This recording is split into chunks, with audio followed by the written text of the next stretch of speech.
Il presidente facente funzioni annuncia l'intenzione di impugnare l'ordinanza del governo. Ha deciso di punirci, ma noi non ci pieghiamo. 2 morti al GOM in poche ore, boom di casi nel Reggino, crescono i contagi all'Annunziata, 4 in radiologia, 2 in oncologia, situazione difficile anche in tribunale. A Rose contagiato anche il sindaco, a Catanzaro 3.000 tamponi in attesa di essere processati. Lo giudicano un ennesimo passo indietro per la debole economia calabrese, i commercianti, noi traditi dall'ennesimo DPCM. I metalmeccanici hanno manifestato questa mattina a Cosenza per chiedere il rinnovo del contratto nazionale scaduto lo scorso anno. Buonasera dalla redazione del TG10. Questa mattina incontro ad alta tensione fra il vicepresidente della regione Spirlì e le associazioni di commercianti, ma anche della sanità riunite alla Cittadella. Il presidente facente funzioni ha annunciato l'intenzione di fare ricorso contro sia l'istituzione della zona rossa che anche contro il decreto Calabria che regola e prolunga il commissariamento della sanità in Calabria. Ma non è andata proprio bene, l'incontro è terminato poi con Spirlì che ha dovuto abbandonare tra i fischi e i mugugni della gente la piazza, ma vediamo nel servizio di Elisabetta Roccamo e poi in chiusura vi lasciamo proprio alle immagini del momento in cui Spirlì non è riuscito più a concludere il concetto che stava esprimendo e ha abbandonato la piazza. La domanda è, abbiamo capito quello che state facendo oggi, perché siamo arrivati a questo punto? La domanda è, non che per favore, aspetta. Allora, Presidente. Esplode la rabbia dei cittadini calabresi dopo la decisione del governo di dichiarare la Calabria zona rossa. Questa mattina centinaia di persone hanno raggiunto la cittadella regionale. Si tratta delle categorie produttive più colpite dal nuovo decreto come ristorazione, bar, alberghi. Il presidente facente funzioni Spirlì ha incontrato i manifestanti cercando di spiegare che la regione è al lavoro in queste ore per presentare ricorso sia contro la chiusura che contro il decreto sanità. In questi giorni l'interlocuzione con il governo è stata costante e continua. Abbiamo chiesto fino a ieri, l'ho chiesto ai ministri Speranza, Boccia, l'ho chiesto al commissario Arcuri, l'ho chiesto al presidente Conte di avere la pazienza per 10 giorni di differire la decisione sul decreto Calabria di 10 giorni e avevo chiesto anche 6 mesi di condivisione di lavoro tra Regione e Governo per cercare di portare ordine nella sanità calabrese. Stiamo preparando il ricorso sia per quanto riguarda il decreto che per quanto riguarda la zona rossa. Stiamo lavorando su questo. Dateci il tempo, stamattina ho incontrato, no, un attimo, stamattina ho incontrato il generale Cotticelli, al quale giustamente, ormai è giusto che sia così per il bene dei calabresi, ho dato tutta la disponibilità della regione per poter collaborare, per aumentare i posti letto, i posti di terapia intensiva. No, ma io sto lavorando adesso.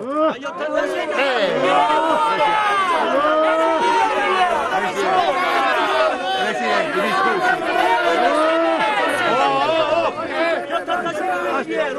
Aspetta, Presidente. Io sto lavorando adesso, che un attimo.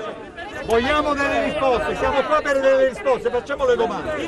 La domanda è, abbiamo capito quello che state facendo oggi, perché siamo arrivati a questo punto?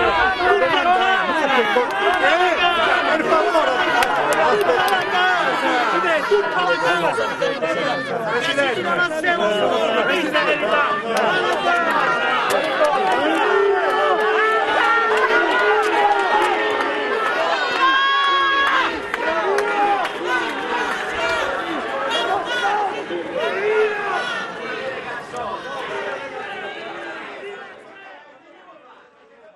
Ecco, queste sono le immagini emblematiche di quanto è successo questa mattina, il clima incandescente, torneremo su questo clima che si respira in tutta la regione per vari motivi. Intanto vediamo poi come è andata, almeno l'incontro con la delegazione delle categorie produttive e poi il loro resoconto una volta tornati in piazza. Siamo insieme a voi in questa battaglia per la libertà, consapevoli di aver fatto fin dal mese di marzo tutto quanto era nelle nostre possibilità. Lo ha detto il presidente facente funzioni della giunta regionale Nino Spirlì ai rappresentanti delle categorie produttive calabresi incontrati questa mattina in cittadella per discutere delle conseguenze dell'ordinanza del ministro Speranza che da domani porterà al nuovo lockdown in Calabria.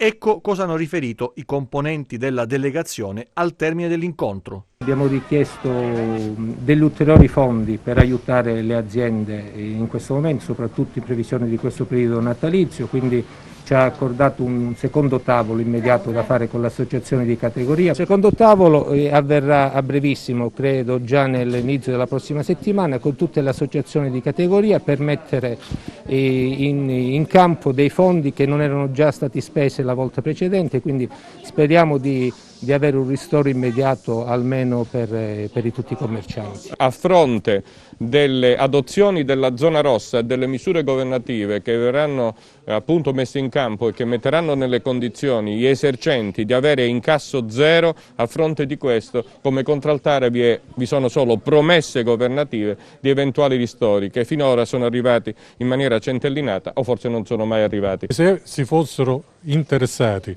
nei confronti del Ministero che li ha bloccati, non sappiamo ancora per quale motivo, oggi non saremmo in queste condizioni di zona rossa, ci sarebbero tutti i posti per il Covid e la gente nostra sarebbe tranquilla. Quindi ognuno si è assumesso le proprie responsabilità. Ci ha rassicurato sul fatto di aver individuato insieme con Belcastro, dottor Belcastro, 3 hub per la zona centrale, sud e nord della Calabria e ci ha assicurato, quindi noi vigileremo su questa cosa, che saranno immediatamente disponibili nel tempo di un 10-15 giorni al massimo. In realtà ci vorrebbe molto poco per uscire da questa emergenza, ci vuole la volontà però. Ecco, questo è il resoconto dell'incontro. Dicevamo proteste, clima incandescente. Oggi nel pomeriggio si sono scatenate in diverse aree della Calabria. Noi abbiamo raccontiamo con le immagini quello che è successo a Cosenza in questo primo servizio e a Scalea.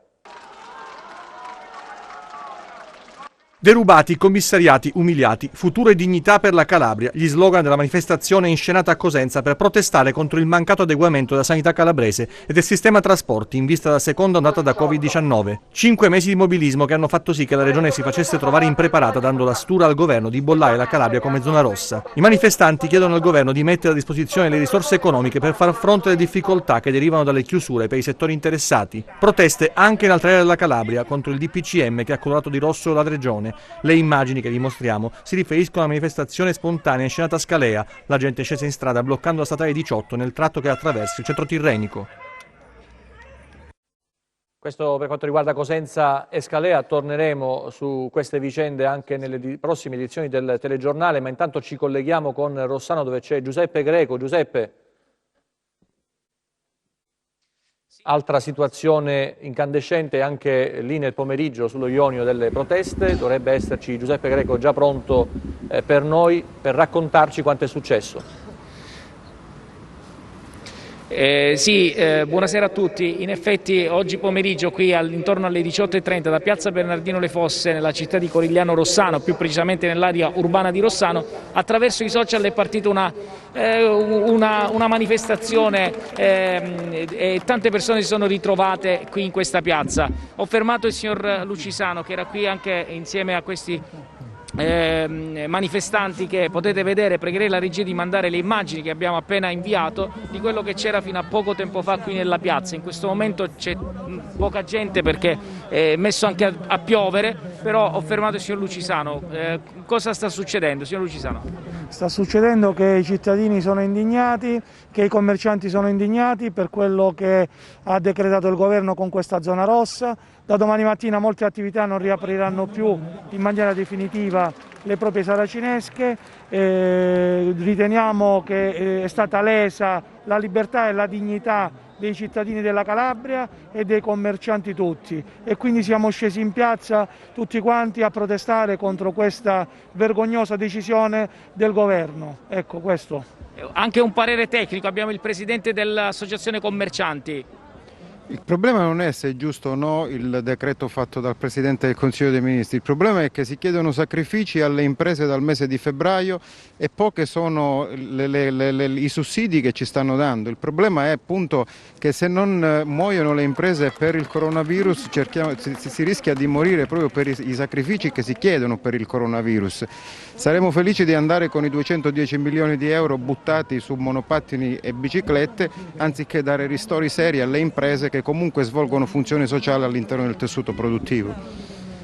La gente è davvero disperata e non si sa domani ancora che cosa possono avere in mente questi commercianti. Questa sera erano veramente arrabbiati qui in piazza Bernardino Le Fosse. Non so se ci sono altre domande dallo studio, altrimenti restituisco la linea. Grazie Giuseppe, resoconto puntuale, ha reso l'idea di quanto sta avvenendo in Calabria. Abbiamo visto 3 zone diverse della provincia di Cosenza, in questo caso con l'Alto Tirreno, con lo Ionio e la città di Cosenza. Poi la manifestazione che abbiamo visto a Cosenza si è spostata sullo svincolo autostradale, è stato bloccato, manifestazione assolutamente pacifica, però è stato bloccato lo svincolo sia in entrata che in uscita. E adesso parliamo di numeri, i numeri che sono comunque in aumento in Calabria, quelli che si riferiscono ai contagi, in una giornata nera anche a livello nazionale, soprattutto per il record di questa fase di morti, di decessi, un record che viene ritoccato ogni giorno purtroppo, ed è anche un record di contagi per la nostra regione con 358 nuovi casi. Sono stati fatti anche 3.400 tamponi rispetto alle ultime 24 ore, ma aumentano anche i ricoveri e, nonostante l'escamotage di qualche giorno, anche quelli in terapia intensiva. In Calabria ad oggi sono stati sottoposti a test 286.339 soggetti, più 3.397 rispetto a ieri. Le persone risultate positive al coronavirus sono 6.450, più 358 rispetto a ieri. Quelle negative 279.889. I casi confermati oggi sono così suddivisi: a Cosenza 85, a Catanzaro 77, a Crotone 4, a Vibo Valentia 7, a Reggio Calabria 185, da altra regione o stato estero 0. I ricoveri sul territorio regionale ad oggi sono 217 nei reparti di malattie infettive e 11 nelle terapie intensive. Questi i numeri, i freddi numeri che però raccontano molto e spiegano anche qual è la situazione e cosa ha portato da questo punto di vista il governo a istituire la zona rossa in Calabria. Dico, ripeto, da questo punto di vista, quello dei numeri, e lo spiega Rezza, che dice la criticità per la Calabria nasce dall'RT elevato a 1,84, che vuol dire che anche se in questo momento non c'è un numero di casi particolarmente elevati, e qui si fanno il caso di altre regioni che sono in situazioni peggiori, RT ci porta a pensare che c'è un aumento della trasmissione in atto e quindi ci potrebbe essere criticità nel numero dei casi nel prossimo futuro. Inoltre ci potrebbe essere l'occupazione delle terapie intensive superiore al 50%, Rezza è il direttore della prevenzione che in conferenza stampa ha parlato anche della Calabria. Per queste ragioni la Calabria è in zona rossa, non c'è ora eccesso di casi, ma c'è un trend che va verso la criticità, ma nel giro di 2 settimane la situazione può rientrare, questo ha aggiunto Rezza. E noi vediamo invece con Isabella Roccamo come si sono sviluppati i contagi nelle ultime 24 ore sul territorio regionale. Ci sono delle situazioni che riguardano scuole e altre vicende molto particolari. Il virus continua ad avanzare e i contagi aumentano da nord a sud della Calabria. All'Annunziata di Cosenza ci sono altri sanitari infettati, situazione delicata nel reparto di radiologia che oggi conta altri 4 positivi. Uno di loro è ricoverato nel reparto di malattie infettive e positivi anche 2 medici in oncologia. Sempre a Cosenza c'è paura in tribunale dopo il contagio di un altro avvocato. C'è chi continua a lavorare in attesa del risultato del tampone, mentre molte toghe spingono per bloccare le udienze e continuano a registrarsi ritardi nel tracciamento dei contatti. Le attese per conoscere l'esito dei tamponi continuano ad essere troppo lunghe. I laboratori di microbiologia lavorano a pieno ritmo per fare presto, ma la mole di lavoro è enorme. Accade a Catanzaro, dove sono circa 3.000 i tamponi da processare. All'Ocri invece autorizzati il laboratorio dell'ospedale per processare i tamponi. L'ASP sta già predisponendo tutto il necessario per l'acquisto del materiale occorrente. Aumentano i positivi nelle nell'area del Reggino, 7 vigili urbani di Taurianova contagiati, mentre in poche ore 2 pazienti positivi al Covid sono deceduti al GOM di Reggio. Si tratta di 2 uomini di 59 e 84 anni, entrambi erano affetti da altre gravi patologie. Aumentano i contagi nella Valle del Crati, nel Cosentino, nuovi positivi a Bisignano, Montalto e a Rose. In quest'ultimo comune anche il sindaco Roberto Barbieri ha contratto il Covid. Intanto i contagi che continuano a registrarsi tra alunni e docenti impongono la chiusura di molte scuole, come a Falerna, dove una maestra della scuola dell'infanzia è risultata positiva e così il sindaco Menniti ha chiuso tutte le scuole fino al 15 novembre. Aumentano i casi positivi nella Sibaritide, in tutto sono 52. C'è un nuovo caso di Covid a Doria, frazione di Cassano. Si tratta di un uomo trasportato nella tarda serata di ieri all'ospedale di Cosenza. Il Covid dilaga nel Crotonese, dove in 2 giorni i positivi sono raddoppiati, passando da 88 a 163, e crescono i contagi anche nell'Amitino. Preoccupa il focolaio nel campo rom di Scordovillo. Questo è il resoconto, ma torniamo sul DPCM, sulle reazioni. Sentiamo Fausto Sposato. Sentiamo. È un problema per il tessuto produttivo economico ed è un problema per tutti i cittadini calabresi. Bisogna attivarsi immediatamente senza piangersi addosso, perché tutte le strutture che hanno responsabilità in questo momento, quindi dalla struttura commissariale ai commissari delle ASP, si attivino con una task force col Dipartimento della Salute, possibilmente coordinato dalla Regione, per creare immediatamente i posti letto di terapia intensiva e subintensiva entro 15 giorni, per cercare di bypassare quantomeno questo problema della zona rossa.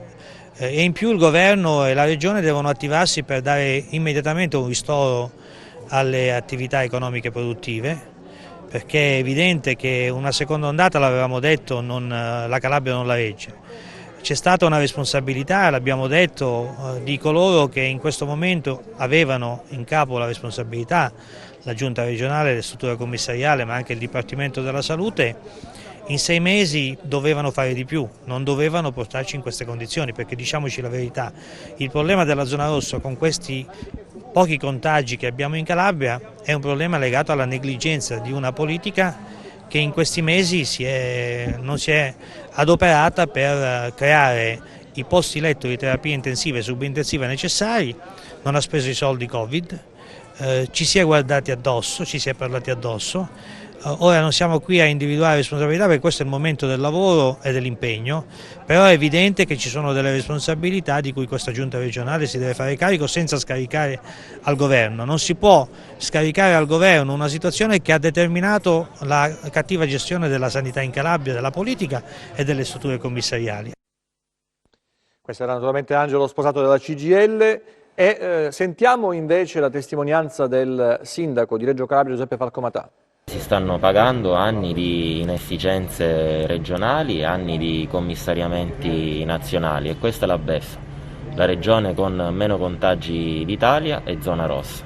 Perché? Perché in questi mesi non si è adeguata al ritorno del contagio, in termini di assunzione di personale medico e paramedico, in termini di aumento dei posti di terapia intensiva e semi-intensiva, in termini di costi di realizzazione di un centro Covid. Oggi i calabresi stanno pagando questo, e beffa sulla beffa sulla beffa il governo nazionale di fatto commissaria se stesso, perché rinnova il commissariamento, e le ASP sono le grandi assenti di questo dibattito. I commissari sono i grandi assenti ai tavoli istituzionali per risolvere le problematiche legate al Covid. La Calabria non ci sta, rispetto a questo aspettiamo e pretendiamo risposte concrete per affrontare questi 15-30 giorni. Quindi se fra 15 giorni verrà realizzato un centro Covid nella nostra regione, noi usciremmo dalla zona rossa e rientreremmo nella zona gialla. Lo dico con amara ironia, perché è davvero quello che doveva esserci e non è stato. Il virus ha bussato alle nostre porte a marzo, ha detto fra 6-7 mesi il ritorno, adeguatevi. C'erano delle cose previste all'interno dei decreti nazionali, all'interno delle ordinanze regionali, sono rimaste tutte lettera morta, e ora i calabresi stanno pagando inesorabilmente questi ritardi. Questo era Giuseppe Falcomatà. Torniamo al DPCM visto dai cittadini, in particolare in questo caso dai commercianti, dalle partite IVA, amareggiati e delusi. Siamo al collasso, dicono, è un punto di non ritorno. Ultime ore di aperture per commercianti, ristoratori e bar. Il nuovo DPCM, che prevede misure più stringenti perché la Calabria è zona rossa, penalizza commercio e piccoli imprenditori che non ci stanno e dicono: ci sentiamo traditi e abbandonati. Veramente una vergogna. Siamo nella terra di nessuno. Ci hanno derubato e siamo dimenticati da tutti. Mi dispiace veramente tanto, veramente. Ci sarà l'ultimo giorno che potrà prendere un caffè. Purtroppo sì, anche perché io abito a Rente e non posso venire a Cosenza, l'ultimo giorno. Una bella botta sulle spalle perché magari avendo 7-8 ragazzi che lavorano ci ritroviamo a lavorare 2-3 persone massimo perché non ci sarebbero gli incassi, non ci sarebbero gli aiuti per poterci sostenere, insomma. Saremo aperti a metà, ovviamente non possiamo fare vendita né di abbigliamento né di nient'altro, quindi comunque sarà un'estrema confusione, anche perché dobbiamo vedere poi il reale riscontro della popolazione che ci sarà, perché si può uscire solo per comprovate esigenze lavorative o di salute, quindi non so chi riuscirà a venire a comprare da noi, quindi siamo aperti, ma dobbiamo capire se siamo realmente aperti o se saremo aperti ma chiusi. Non trovo giusto queste misure, la Calabria è zona rossa, ma peraltro per i nostri colori, per i nostri prodotti, ma non credo assolutamente che queste restrizioni possano portare a un risultato, almeno per chi come noi vive di commercio, per i dipendenti statali e per chi vive di proventi comunali, regionali può andare bene, ma noi che viviamo di lavoro, di sacrificio, io non ci sto. Le perdite saranno tante. Sì, ma più che altro la perdita è quella serenità che viene a mancare. C'è un problema far entrare le persone nei nostri locali, non solo pubblici esercizi, anche locali d'abbigliamento, cose che avranno una crisi enorme, hanno una crisi enorme e si accentuerà ancora di più questa crisi.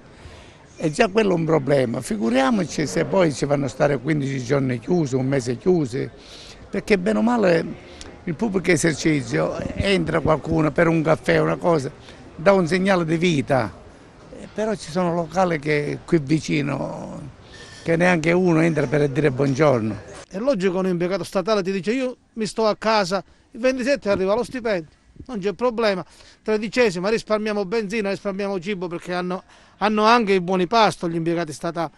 Quindi fra poco stanno creando una guerra fra poveri, perché ci scanneremo. Viviamo un incubo, speriamo passi presto. Altre reazioni, altri commenti nel prossimo servizio, abbiamo sentito i cittadini. Calabria zona rossa, lo ha detto ieri il Presidente del Consiglio, che con il nuovo DPCM ha deciso nuove misure per aree di rischio. Ma cosa ne pensa la gente? Noi abbiamo i politici che ci meritiamo, perché se siamo a queste condizioni pensa che è colpa della politica, qualcuno non ha vigilato, non ha fatto niente, che dobbiamo fare? La sanità calabrese è in affanno, però c'è la Campania che ha molto più contagiati di noi e non è stata dichiarata zona rossa. Ma loro si sono ribellati, hanno messo sul quadro la città, noi qua come al solito siamo la terra dei bergamotti, delle clementine e degli asini che camminano, questa è l'unica cosa. Grazie. Si fanno rispettare, noi no. Non sarà facile affrontare questo periodo, soprattutto dopo quello che abbiamo passato a marzo, però bisogna tenere duro e cercare di limitare il più possibile i danni, sperando che durerà solo 14 giorni e che magari ne usciremo. La colpa secondo te di chi è? Di certo qualche responsabilità politica c'è. Se negli ospedali in 7 mesi non sono aumentati i posti letto, qualcosa di qualcuno la colpa sarà. Certo è facile dare la colpa ai cittadini in molti casi, però c'è da fare un'analisi un po' più approfondita per vedere di chi sono le responsabilità. E parto dalla zona rossa, questa grossa zona rossa della Calabria, solo per gli ospedali è zona rossa. Purtroppo pagate la malsanità dei 40 anni, 50 anni. La Campania ha più contagiati di noi, però è zona arancione. Dipende forse magari anche dal governatore. magari ha più ruolo all'interno del governo. Io credo che è più una questione politica tutto. A livello sanitario abbiamo un livello bassissimo, altrimenti con i casi positivi potremmo tranquillamente essere definita zona gialla. Quindi sono dispiaciuta perché siamo stati noi a scegliere i nostri superiori, quindi la politica che ad oggi ci governa. Quindi penso che la colpa dovremmo prendercela noi e non darla agli altri, perché il popolo sceglie sempre. Io vivo in Calabria ma non sono calabrese. Però la sanità calabrese è in affanno. Lo era già prima. Quindi questo qua è soltanto, come stavamo dicendo, una camurria. Io sono un operatore sanitario e sono andato in pensione, però effettivamente abbiamo patito le pene dell'inferno e questo paghiamo questo noi. Questa cattiva amministrazione a livello regionale che abbiamo avuto, che ha fatto sì che gli ospedali non hanno i requisiti per la pandemia. Questo è il giudizio dei cittadini. Cambiamo argomento, ma restiamo alle proteste, quelle dei metalmeccanici che in tutta Italia oggi hanno chiesto il rinnovo del contratto, riconoscimento dello smart working a livello contrattuale.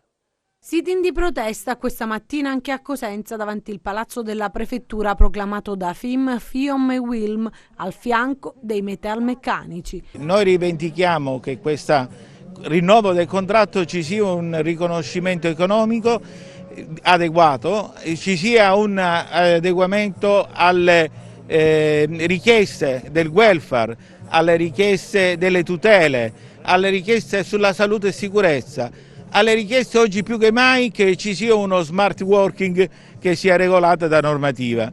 Una trattativa sospesa perché Confindustria e Federmeccanica hanno considerato le rivendicazioni inadeguate. Loro pensano che anche nel lockdown i sacrifici tocchino ai lavoratori senza il giusto riconoscimento né salariale né di tutele. Noi vogliamo il contrario, noi vogliamo che per davvero chi lavora debba avere un salario adeguato. I salari dei lavoratori metalmeccanici nel nostro paese sono fermi da 12 anni. Ci sono regioni come la nostra, in Calabria, in cui l'assenza di politiche industriali e l'assenza di sostegno mirato alle imprese ha fatto sì che prevalesse la precarietà, il ricorso ai subappalti. Ecco, noi vogliamo un contratto che affronti tutti i nodi che oggi il lavoro metalmeccanico in questo paese deve risolvere. Quello che chiedono i lavoratori è semplice. Finora si è andato avanti con welfare e via dicendo. Adesso stiamo credendo un incremento di salario perché sono decenni che non abbiamo un minimo di incremento. E che venga riconosciuto anche lo smart working a livello contrattuale. Noi che siamo un'azienda di informatica siamo interessati. Lo smart working è qualcosa che le aziende di informatica applicano da tempo, però non è contrattualizzato. Tant'è che in molte aziende non si poteva imporre ai dipendenti perché ai dipendenti questa condizione lavorativa portava dei peggioramenti economici. Oggi invece che si deve fare lo smart working per legge, così come stiamo vedendo in questi decreti, e su imposizione dell'azienda, questa cosa va regolamentata e va inserita nel contratto nazionale. E adesso vediamo come è andata oggi in borsa.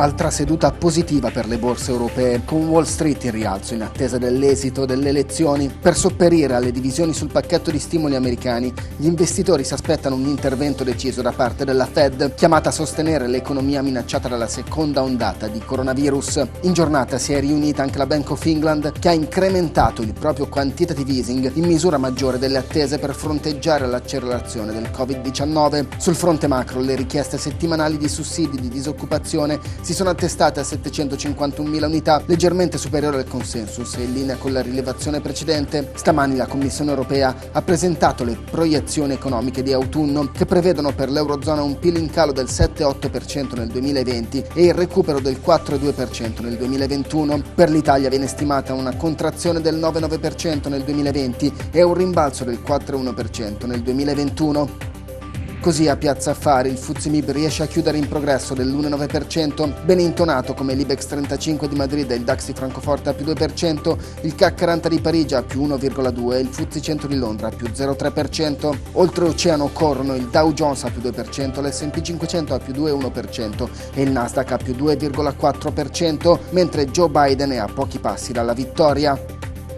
Sul Forex l'euro-dollaro risale a 1,182 e il cambio tra biglietto verde e lo yen scende a 103,7. Tra le materie prime perdono terreno le quotazioni del greggio, con il Brent a meno 1,4% a 40,7 dollari e il VTI a meno 1,6% a 38,5 dollari. Sull'obbligazionario il BTP Bund si riduce a 130 punti base, con il rendimento del decennale italiano allo 0,66%.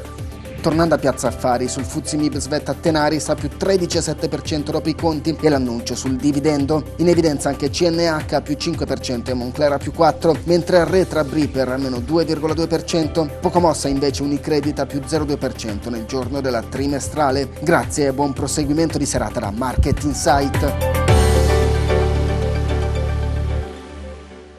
Allora, per il calcio si pensa al VAR per il campionato di Serie B dal girone di ritorno e speriamo che sia la volta buona, strumento utile, indispensabile quasi, va utilizzato bene naturalmente, mentre il Crotone sta preparando la prossima sfida con il Torino. C'è Milico che rientra in gruppo per il Torino, per quanto riguarda il Crotone invece Dragus, che è un risultato negativo al tampone, lo è ancora Molina. Domani parleremo anche di Serie B con le partite di Cosenza e Reggina che si avvicinano e intanto vediamo il meteo.